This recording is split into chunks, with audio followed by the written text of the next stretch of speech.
চাই আছে mid day 18 মই জয়ন্ত মাধৱ গোস্বামী মহানগৰীত নাহৰ ফুটুকীৰ আক্ৰমণত দুজনকৈ লোক আহত হৈছে সিসি কেমেৰাত বন্দী হৈছে নাহৰ ফুটুকীৰ আক্ৰমণৰ চাঞ্চল্যকৰ দৃশ্য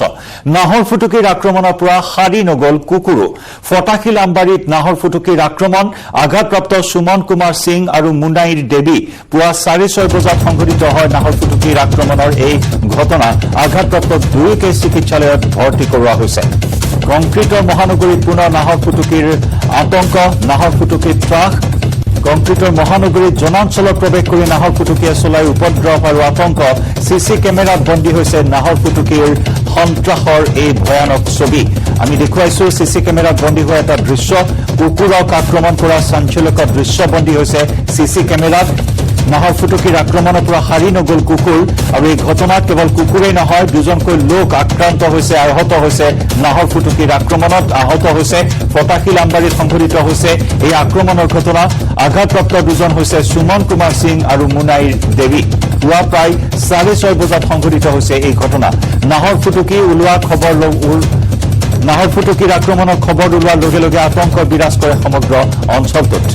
আঘাতপ্ৰাপ্ত দুইজনকে হাস্পতালত ভৰ্তি কৰোৱা হৈছে পুৱা প্ৰায় 6:30 বজাত এই ঘটনা সংঘটিত হৈছে প্ৰথমে কুকুৰক আক্ৰমণ আৰু তাৰ পিছতে ঘৰৰ গৰাকীক আক্ৰমণ নাহৰ ফুটুকীৰ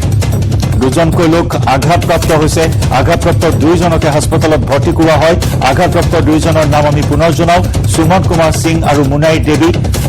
আৰু তাৰ পিছত কুকুৰক আক্ৰমণ কৰা কুকুৰ নিধন কৰাৰ এই ভয়ংকৰ দৃশ্য বন্দী হৈছে সিসি কেমেৰাত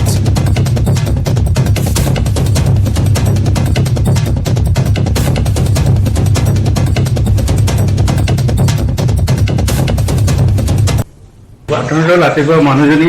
আহিছে বাথৰুমত যাব বাথৰুমত যোৱাৰ পিছত পানী ল'ব আহিছে পানী ল'ব আহোঁতেই ইয়াৰ পৰা পুৰা ইফালকৈ আহি কেনে ঝাপ মাৰি ধৰিছে ঝাপ মাৰি ধৰি একদম হাতৰ এইখিনি পুৰা খাই দিছে কামুৰি কিমান সময়ত হৈছিলে ঘটনাটো এইটো মোটামুটি 6:30 এনেকুৱা সময়ত হৈছে কিমান ডাঙৰ আছে আপোনালোকে দেখিছে বাঘটো মোটামুটি ডাঙৰে আছিলে ইমান দীঘল আছিলে মোটামুটি 3 ফুট ডাঙৰ ফুট বুলি কয় এইটো 3 ফুট মান দীঘল আছিলে নেজ ডাঙৰ বহুত ডাঙৰ আছিলে এওঁ কাটি কেনে চিৰি দি উঠি গৈছে উঠি যোৱাৰ পিছত চিৰিৰ পৰা আৰু এটা মানুহ ওপৰৰ পৰা তলত নামি আহিছিলে তেওঁৰ পৰা ধৰিছে তেওঁ হাত চাত পুৰা কাটি হেৰি কৰিছে তাৰপিছত তেওঁ কাটি কেনে তলদি ওলাই কেনে একদম গেটেদি বাহিৰেদি ওলাই গৈছে পাহাৰতে থাকে পাহাৰৰ পৰা আহে এতিয়া বাঘ ধেৰ আছে বাঘ ধেৰ আছে পাহাৰত বন বিভাগক খবৰ দিছে নেকি আপুনি আমি যে খবৰ দিয়া নাই বন বিভাগ পুলিচক খবৰ দিছো পুলিচ আহিছে আহি কেনে ইনভেষ্টিগেশ্যন কৰি কেনে বহুতৰ ঘৰত ছাগলী খাইছে মুৰ্গী খাই দিছে কুকুৰ খাই দিছে এতিয়া ভাঙৰ চিকিৎসালয়ত আমি চব পঠাই দিছো এখন হাত সম্পূৰ্ণকৈ শেষ গৈছে পুৰা হাত শেষ গৈছে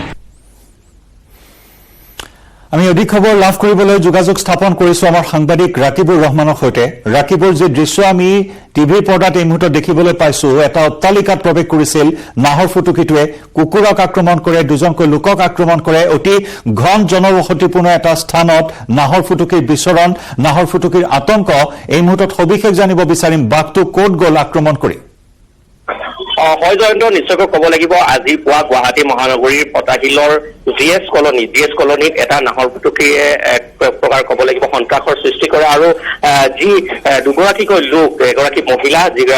মহিলাৰ নাম হৈছে মুনাই দেৱী তেখেতৰ বয়স 35 বছৰ আৰু সুমন কুমাৰ সিং এজন পুৰুষ তেওঁ 31 বছৰীয়া পুৰুষ দুয়োগৰাকীকে নাহৰ ফুটুকীটোৱে আক্ৰমণ কৰে তাৰ বাবে তেওঁলোক বৰ্তমান চিকিৎসাধীন অৱস্থাত আছে আৰু তাৰ পূৰ্বে মহিলা আৰু সেই পুৰুষজনক আক্ৰমণ কৰাৰ পূৰ্বে নাহৰ ফুটুকীটোৱে এটি পোহনীয়া কুকুৰ যি ইতিমধ্যে চিচিটিভি ভিজুৱেলত সম্পূৰ্ণৰূপে স্পষ্ট হৈ পৰিছে নাহৰ ফুটুকীটোৱে সেই পোহনীয়া কুকুৰটোক বেয়াকৈ আক্ৰমণ কৰে আৰু সেই যি কুকুৰটোক নিধন কৰে আৰু তাৰ পাছতে সেই স্থানৰ পৰা দুয়োগৰাকী ব্যক্তিক আক্ৰমণ কৰাৰ পাছত নাহৰ ফুটুকীটো ওলাই যায় আৰু এই ঘটনাৰ পাছতে সমগ্ৰ জিএছ কলনীৰ লগতে ফটাহিল যি এলেকাত যি সন্ত্ৰাসৰ পৰিৱেশ এক ভয়ৰ পৰিৱেশ সৃষ্টি হৈছে কাৰণ স্থানীয় লোকে এতিয়া ভয়ত এক প্ৰকাৰ ত্ৰস্তমান হৈ পৰিছে যে যিকোনো সময়তে হয়তো এনে জনবসতিপূৰ্ণ যি ঠাই পুনৰ নাহৰ ফুটুকীটো যদি পুনৰ ওলাই আহে তেনেহলে আন লোককো আক্ৰমণ কৰাৰ সম্ভাৱনা বা তেওঁলোকে শংকা তেওঁলোকে ব্যক্ত কৰিছে। এইখিনিতে এটা কথা ক'ব লাগিব যে মহানগৰীত প্ৰায়ে নাহৰ ফুটুকীৰ বিচৰণ প্ৰায় দেখা যায় বিভিন্ন ঠাইত, যেনেকে ধৰে নীলাচল পাহাৰত হওক, কামাখ্যা হওক বা ফটাশিলত বিভিন্ন সময়ত এনেকুৱা নাহৰ ফুটুকীৰ বিচৰণ দেখা যায়। কিন্তু এনেদৰে ঘন জনবসতি অঞ্চল যি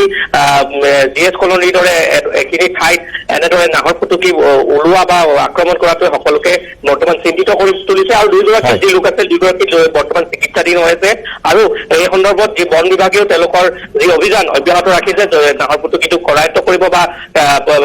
যি আক্ৰমণ কৰা নাহৰ ফুটুকীটো আচলতে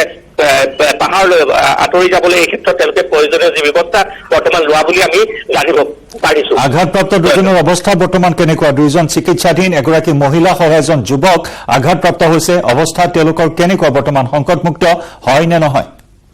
হয়, যিগৰাকী যুৱক আক্ৰমণৰ বলি হৈছে নাহৰ ফুটুকীটোৰ, তেখেতৰ হাতত ইতিমধ্যে আপোনালোকে দেখা পাইছে যে তেখেতৰ হাতত নাহৰ ফুটুকীটোৱে আক্ৰমণ কৰিছে আৰু তেওঁ বৰ্তমান সেই তেখেতৰ চিকিৎসাধীন অৱস্থাত আছে। আৰু তেওঁ সেই যি আঘাতৰ পৰা বৰ্তমান তেখেতৰ চিকিৎসা চলি আছে। আৰু যিগৰাকী মহিলাগৰাকীৰ কেইবা ঠাইতো আচলতে সেই নাহৰ ফুটুকীটো আক্ৰমণ কৰিছে, মূৰত, হাতত বা পিঠিত, তেনে কেইবা ঠাইতো আচলতে নাহৰ ফুটুকীটোৱে আক্ৰমণ কৰিছে। আৰু বৰ্তমান তেওঁৰ চিকিৎসা অব্যাহত ৰাখিছে চিকিৎসকসকলে। তেওঁ এতিয়াও GMCHত চিকিৎসাধীন হৈ আছে। পৰৱৰ্তী সময়ত যি তথ্য যদি আমি লাভ কৰো এই সংক্ৰান্তত বা তেওঁৰ চিকিৎসা তেখেতৰ স্বাস্থ্য সম্পৰ্কত বা নাহৰ ফুটুকীটোৰ বন বিভাগে কি ব্যৱস্থা গ্ৰহণ কৰিলে, তেনেহলে আমি নিউজ 18 অসম নৰ্থ ইষ্টৰ দৰ্শকসকলক এই সন্দৰ্ভত সবিশেষ জনাবলৈ কাৰণে আমি চেষ্টা কৰিম। ৰাতিপুৱা 6:30 বজাৰ ঘটনা আছিল এয়া। প্ৰথমে কুকুৰটো আক্ৰমণ কৰিছিল, কুকুৰটোৱে চিঞৰ বাখৰ কৰিছিল আৰু তাৰ পিছত বাকী আৱাসীসকল ওলাই আহিছিল নে পিছত ওলাই আহিছিল? এই সন্দৰ্ভত তেওঁলোকে কিবা কথা সদৰি কৰিছে নেকি? কুকুৰৰ চিঞৰ শুনি ওলাই আহিছিল নে তেওঁলোকে এনে তললৈ ওলাই আহিছিল? হয়, এই সন্দৰ্ভত আৱাসীসকলৰ সৈতে যেতিয়া কথা পাতিবৰ কাৰণে যত্ন কৰা হৈছিল, আৱাসীসকলে প্ৰথমে জনাইছে যে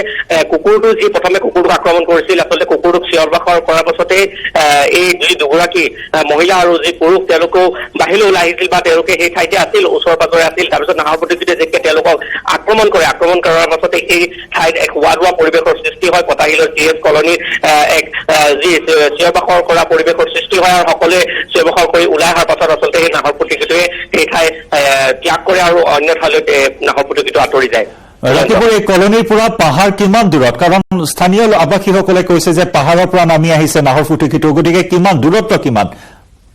হয়, সঠিককৈ এই সন্দৰ্ভত দূৰত্বটো সঠিককৈ ক'ব পৰা নাযাব। কিন্তু ফটাশিলৰ যিহেতু বিভিন্ন ঠাইত আচলতে ফটাশিল এলেকা, মই ইতিমধ্যে পূৰ্বতে উল্লেখ কৰিছো যে নীলাচল পাহাৰ বা কামাখ্যা মন্দিৰ বা ফটাশিলৰ বিভিন্ন সেই যি ঠাই আচলতে পাহাৰীয়া ঠাইৰ পৰা বিভিন্ন সময়ত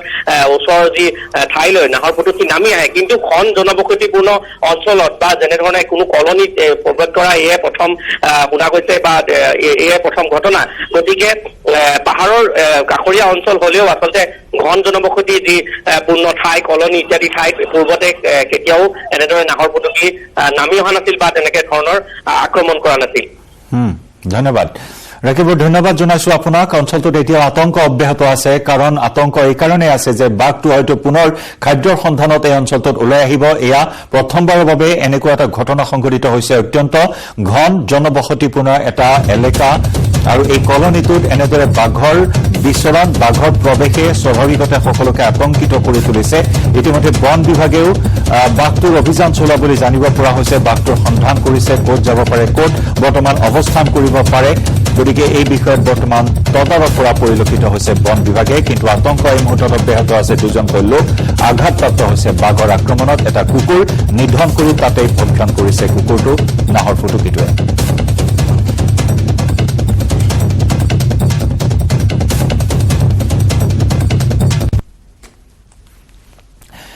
মহানগৰীৰ ৩৭ নম্বৰ ৰাষ্ট্ৰীয় ঘাই পথত ভয়ংকৰ অঘটন। ক্ৰেন বাগৰি আহত হল দুজনকৈ লোক। এগৰাকী যুৱতীসহ এজন স্কুটি আৰোহী আঘাতপ্ৰাপ্ত হৈছে। ৰড তুলি থকা অৱস্থাত বাগৰি পৰিল ক্ৰেনখন। কাষতে থকা নলাত জঁপিয়াই কথমপি প্ৰাণ ৰক্ষা কৰে যুৱতীগৰাকীয়ে। বশিষ্ঠ চাৰিআলিত উৰণীয়া সেতুৰ কাম চলি আছে। বশিষ্ঠ চাৰিআলিৰ পৰা ৯ মাইললৈ তীব্ৰ যান-জঁটৰ সৃষ্টি হয় এই অঘটন সংঘটিত হোৱাৰ পাছতে। পূৰ্বতে একেটা স্থানতে মৃত্যু হৈছিল এজন শ্ৰমিকৰ। পুনৰ অসাৱধানবশতঃ কাম কৰাৰ অভিযোগ অভিযোগ উত্থাপন হৈছে উৰণীয়া সেতুৰ কাম চলি আছে অত্যন্ত ব্যস্ত এটা পথ ৰাষ্ট্ৰীয় ঘাইপথেৰে বশিষ্ঠ চাৰিআলিত অহৰহ যান বাহনৰ চলাচল থাকে আৰু তেনে সময়তে অসাৱধানবশতঃ ট্ৰেনেৰে উৰণীয়া সেতুৰ কাম চলি থকাৰ মাজত ঘটিল এই অঘটন প্ৰথমটি প্ৰাণ ৰক্ষা পৰিল এগৰাকী স্কুটি আৰোহী সহ এগৰাকী যুৱতীৰ ওচৰতে থকা নলাত জঁপিয়াই প্ৰাণ ৰক্ষা কৰে যুৱতীগৰাকীয়ে ঘণ্টাৰ পিছত ঘণ্টা তীব্ৰ যান জঁটৰ সৃষ্টি হয় বশিষ্ঠ চাৰিআলিত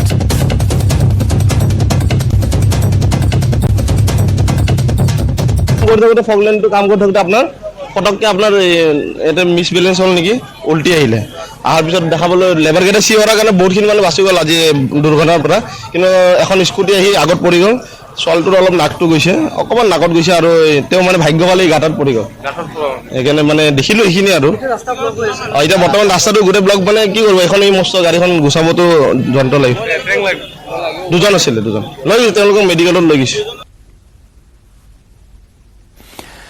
CBSE দ্বাদশ শ্ৰেণীৰ ফলাফল ঘোষণা CBSE ৱেবছাইটত উপলব্ধ ফলাফল cbse.results.nic.in ত ফলাফল ঘোষণা এই বছৰ উত্তীৰ্ণৰ হাৰ 87.33% 16,09,000 শিক্ষাৰ্থী অৱতীৰ্ণ হৈছিল পৰীক্ষাত ত্ৰিবান্দ্ৰম মণ্ডলত সৰ্বাধিক উত্তীৰ্ণৰ হাৰ 99.91% CBSEৰ দ্বাদশ শ্ৰেণীৰ পৰীক্ষাৰ ফলাফল ঘোষণা কৰা হৈছে CBSE ৱেবছাইটত উপলব্ধ হৈছে ফলাফল CBSE ৱেবছাইট হ'ল cbse.results.nic.in এই বছৰৰ উত্তীৰ্ণৰ হাৰ হৈছে 87.33% 16,09,000 শিক্ষাৰ্থী অৱতীৰ্ণ হৈছিল পৰীক্ষাত ত্ৰিবান্দ্ৰম মণ্ডলত সৰ্বাধিক উত্তীৰ্ণৰ হাৰ 99.91%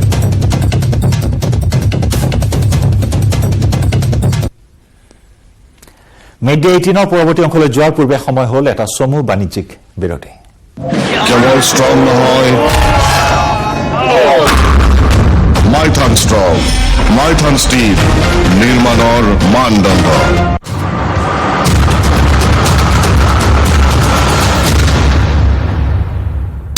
15 languages কৰি দেখুৱাইছে চন্দনাই আৰু সেইবাবেই চন্দনাই দৃষ্টি আকৰ্ষণ কৰিছে বহুজনৰ মুছলপুৰৰ পৰা Manohar Rajmukhi report news 18 Assam north east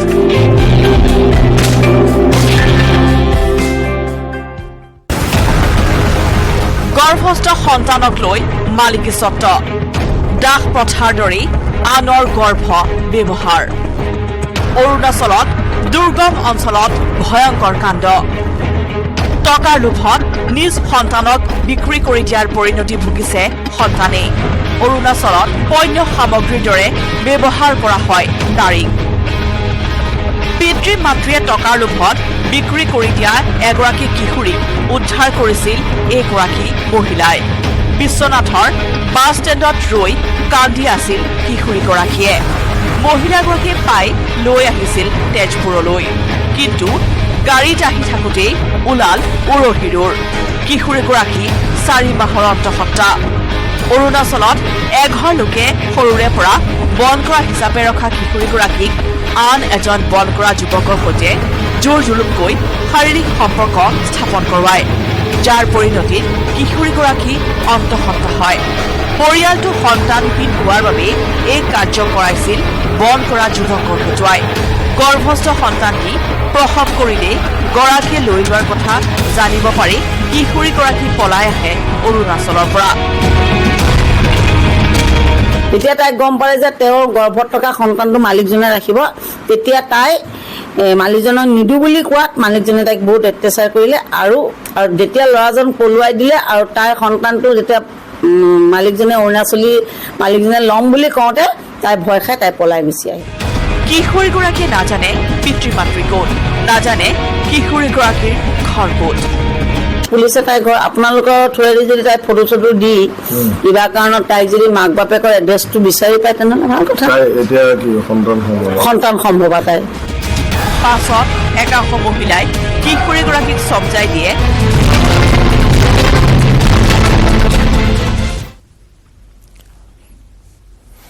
পোহৰলৈ আহিছে ডক্টৰ সংগীতা কাকতি ডক্টৰ ৱালিউল ইছলামৰ ন তথ্য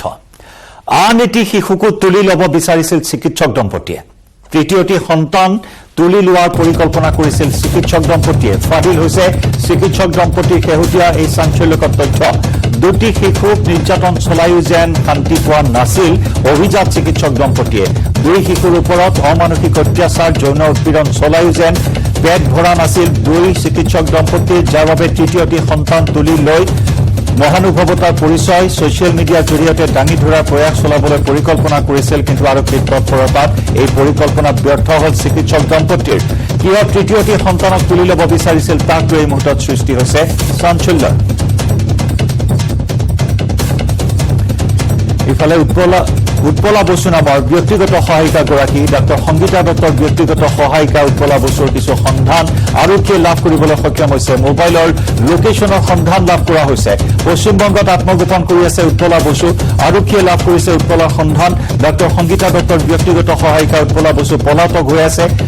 পশ্চিমবংগত আত্মগোপন কৰি থকা তথ্য লাভ কৰিছে আৰু এই উৎপলা বসুৱে চিকিৎসক দম্পতীক সন্তান দুটি যোগান ধৰা তথ্য আৰক্ষীয়ে লাভ কৰিছে উৎপলাক বিচাৰি আৰক্ষীয়ে অভিযান চলাই আছিল আজি উৎপলা বসুক গ্ৰেপ্তাৰৰ সম্ভাৱনা আছে যিকোনো মুহূৰ্তত পশ্চিমবংগৰ পৰা হয়তো গ্ৰেপ্তাৰ হ'ব পাৰে সংগীতা দত্তৰ সহায়িকা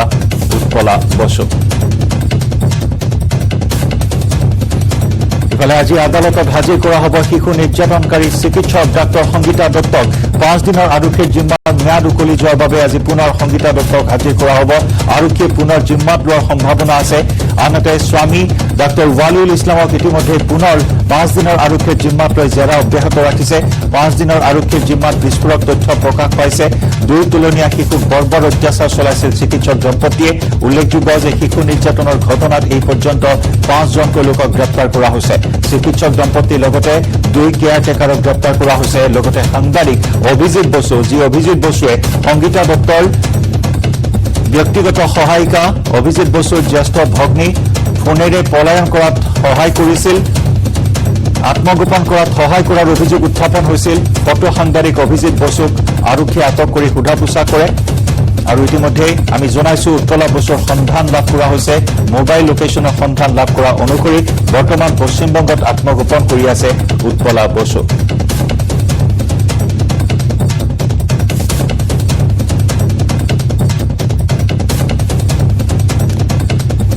আৰু কৈ থাকিলেও উৰকে নপৰা কাহিনী ডাক্তৰ সংগীতা দত্ত আৰু ৱালিউল ইছলামৰ এই আখ্যান সদায় পোহৰলৈ আহিছে অতি ভয়ংকৰ তথা চাঞ্চল্যকৰ তথ্য প্ৰথম 5 দিনৰ জিম্মাত বহু বিস্ফোৰক তথ্য আৰক্ষীয়ে উদ্ঘাটন কৰিবলৈ সক্ষম হ'ল শিশু নিৰ্যাতনৰ বহু বিস্ফোৰক তথ্য প্ৰমাণ আৰক্ষীয়ে যুগুত কৰিবলৈ সক্ষম হৈছে সন্তান অবৈধভাৱে তুলি লোৱাৰ বহু তথ্য প্ৰমাণ ইতিমধ্যে লাভ কৰিছে আৰক্ষীয়ে কিন্তু সন্তান ক'ৰ পৰা লাভ কৰিছিল সেই তথ্য এতিয়াও উদ্ঘাটন হ'বলৈ বাকী আছে হয়তো উৎপলা বসুক গ্ৰেপ্তাৰ কৰাৰ লগে লগে সেই তথ্য ফাদিল হ'ব এই আশা কৰা হৈছে উৎপলা বসু আৰু সংগীতা দত্ত বা ৱালিউল ইছলামক একেলগে বহুৱাই জেৰা চলোৱা হ'ব যদিহে উৎপলা বসুক আৰক্ষীয়ে গ্ৰেপ্তাৰ কৰিবলৈ সক্ষম হয় যাৰ বাবে পুনৰ জিম্মাত লোৱাৰ সম্ভাৱনা আছে আজি ডাক্তৰ সংগীতা দত্তক পক্সো বিশেষ আদালতত হাজিৰ কৰা হ'ব বিয়লি 4 বজাৰ পিছত আদালতত হাজিৰ কৰাৰ কথা আমাৰ সতীৰ্থ সাংবাদিক ভাস্কৰ জ্যোতি হাজৰিকাই জানিবলৈ দিছে এই কথা চিকিৎসক ৰূপী দুই নৰপিশাচ চিকিৎসকৰ দৰে এটা পবিত্ৰ বৃত্তিত কালিমা সানিছে এই দুই চিকিৎসকে এই দুই চিকিৎসক দম্পতীয়ে চিকিৎসক সমাজক কলংকিত কৰিছে মানৱতাক চূড়ান্ত ৰূপত ভুলুণ্ঠিত কৰিছে দুই সন্তানক সমাজত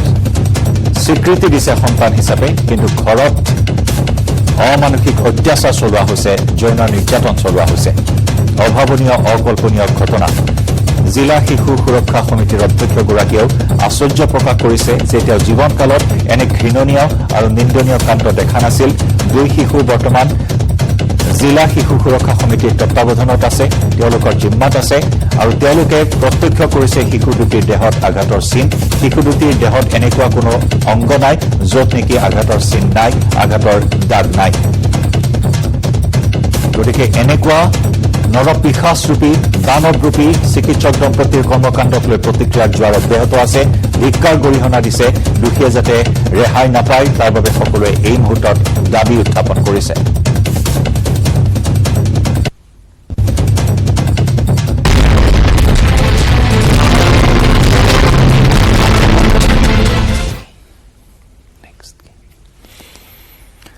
ধূপধাৰাৰ খাদ্যৰ বিষক্ৰিয়াত আক্ৰান্ত মহিলাৰ মৃত মহিলাগৰাকীৰ নাম ৰেণুবালা চাংমা চালানী মাছ খাই বিষক্ৰিয়াৰ ঘটনা সংঘটিত হৈছিল এই বিষক্ৰিয়াত আক্ৰান্ত হৈ 2 শতাধিক লোক চিকিৎসাধীন হৈ আছিল গোৱালপাৰা অসামৰিক চিকিৎসালয়ত মৃত্যু হয় মহিলাগৰাকীৰ মৰিয়ামপুৰত ভোজ খাই অসুস্থ হৈছিল লোকসকল মৃতকৰ সকামত ভোজ ভাত খুৱাইছিল লোকসকলে চালানী মাছৰ পৰা এই বিষক্ৰিয়াৰ ঘটনা সংঘটিত হোৱা বুলি সন্দেহ কৰা হৈছিল আৰক্ষীয়ে মাছৰ নমুনা সংগ্ৰহ কৰিছে কিন্তু এতিয়াও মাছ বেপাৰীক সোধা পোছা কৰা নাই যাৰ বাবে এই মুহূৰ্তত কিছু প্ৰতিক্ৰিয়াৰো সৃষ্টি হৈছে চালানী মাছ খাই এই সকলো অসুস্থ হোৱা বুলি ধাৰণা কৰা হৈছে সন্দেহ কৰা হৈছে কাৰণ যিসকলে চালানী মাছ খোৱা নাছিল তেওঁলোক কিন্তু সম্পূৰ্ণৰূপে সুস্থ হৈ আছে চালানী মাছ খোৱা সকলহে আক্ৰান্ত হৈছে 2 শতাধিক লোক শৌচ আৰু বমিত আক্ৰান্ত হোৱাৰ লগে লগে তেওঁলোকক নিকাই হাস্পতালত ভৰ্তি কৰোৱা হৈছিল আনহাতে হাস্পতালসমূহত বিচনাৰ অভাৱ হোৱাত মজিয়াতে চিকিৎসা প্ৰদান কৰিবলগীয়া হৈছিল আৰু তেনে সময়তে গোৱালপাৰা অসামৰিক চিকিৎসালয়ত চিকিৎসাধীন হৈ থকা 11 গৰাকী ৰোগীৰ ভিতৰত এই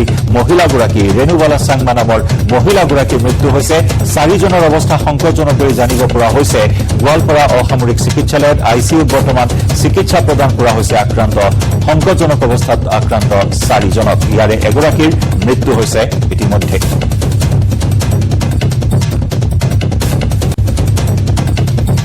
আন এটা তথ্য পোহৰলৈ আহিছে খাদ্যৰ বিষক্ৰিয়া সন্দৰ্ভত শেহতীয়াকৈ পোহৰলৈ আহিছে এটা চাঞ্চল্যকৰ তথ্য এগৰাকী আশাকৰ্মীয়ে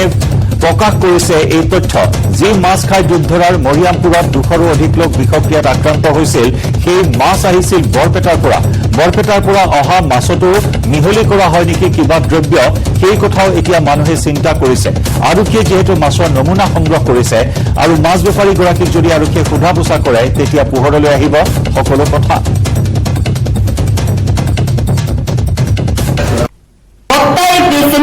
আমাৰ মিছনৰ হস্পিটালত ফাৰ্ষ্ট এড দিছে ফাৰ্ষ্ট এড দিয়াৰ পিছত মই ইয়াতে ফোন কৰিছোঁ ছাৰ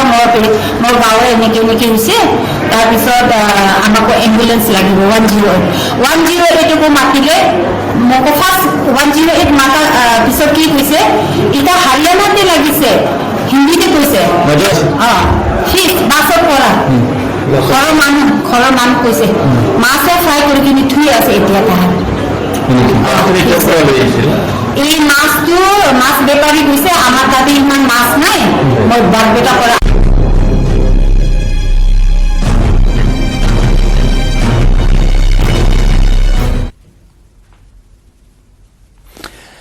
সোতৰ মে'ত সৰিতা তছনিৱাল হত্যাকাণ্ডৰ ৰায় ডিব্ৰুগড় সত্ৰ ন্যায়াধীশৰ আদালতে দিব ৰায়দান অভিযুক্তৰ স্বাস্থ্যৰ অসুস্থতাৰ বাবে আজি পিছুৱাই দিয়া হ'ল ৰায়দান উল্লেখযোগ্য যে ডিব্ৰুগড় সত্ৰ ন্যায়াধীশৰ আদালতে আজি চূড়ান্ত ৰায় প্ৰদান কৰাৰ কথা আছিল কিন্তু অভিযুক্তৰ অসুস্থতাৰ বাবে পিছুৱাই দিয়া হৈছে ৰায়দানৰ সময়সীমা আৰু এই সময়সীমা অনুসৰি অহা 17 মে'ত প্ৰদান কৰা হ'ব চূড়ান্ত ৰায় কিৰোমেছৰ স্বাস্থ্য অসুস্থ বুলি জনাইছে অধিবক্তাই ডক্টৰ দীপমণি শইকীয়াই হত্যা কৰিছিল সৰিতা তছনিৱালক দীপমণি শইকীয়াৰ সহযোগী আছিল ৱাৰ্ড বয় কিৰোমেছ 2014 চনৰ 10 মে'ত সমগ্ৰ দেশ জোকাৰি যোৱা এই জঘন্য হত্যাকাণ্ড সংঘটিত হৈছিল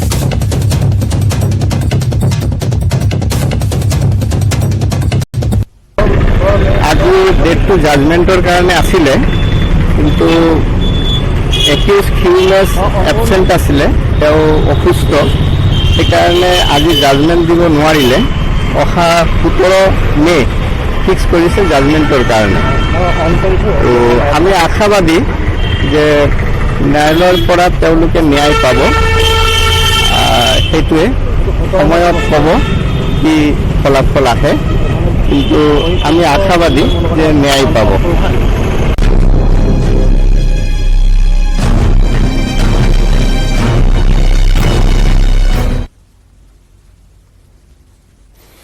মিড ডে 18ত খবৰধাৰা অব্যাহত ৰাখিম সময় হৈছে এটা চমু বাণিজ্যিক বিৰতিৰ